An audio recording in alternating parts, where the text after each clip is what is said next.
श्रीमद् भागवत गीता 15वां अध्याय प्रारंभ।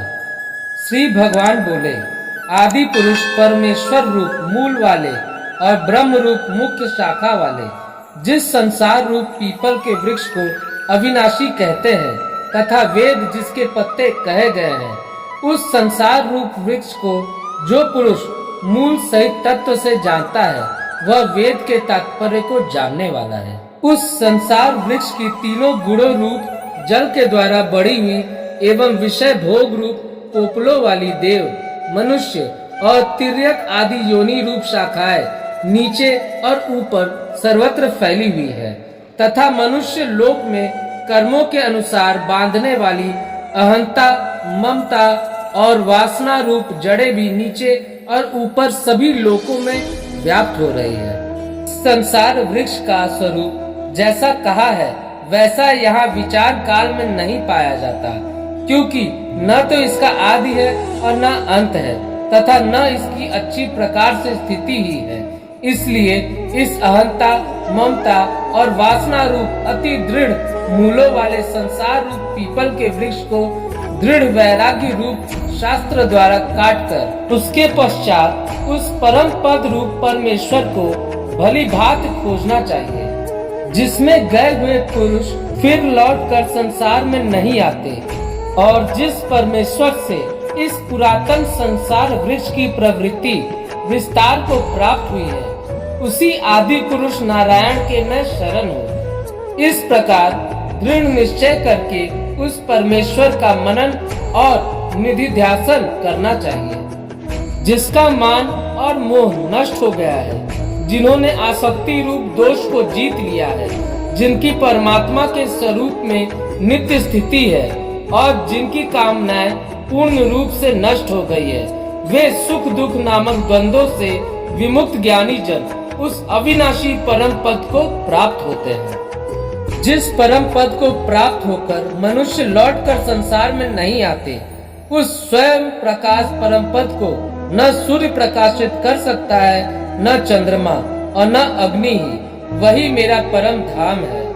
इस देह में यह सनातन जीवात्मा मेरा ही अंश है और वही इन प्रकृति में स्थित मन और पांचों इंद्रियों को आकर्षण करता है।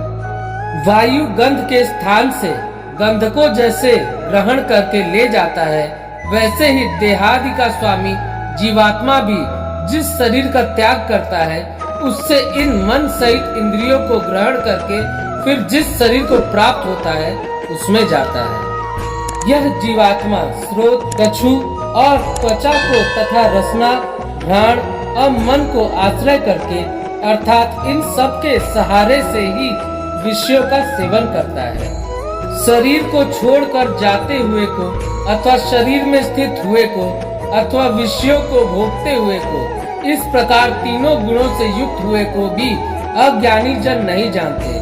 केवल ज्ञान रूप नेत्रों वाले विवेकशील ज्ञानी ही तत्व से जानते हैं। यत्न करने वाले योगी जन भी अपने हृदय में स्थित इस आत्मा को तत्व से जानते हैं, किंतु जिन्होंने अपने अंतःकरण को शुद्ध नहीं किया है, ऐसे अज्ञानी जन तो यत्न करते रहने पर भी इस आत्मा को नहीं जानते।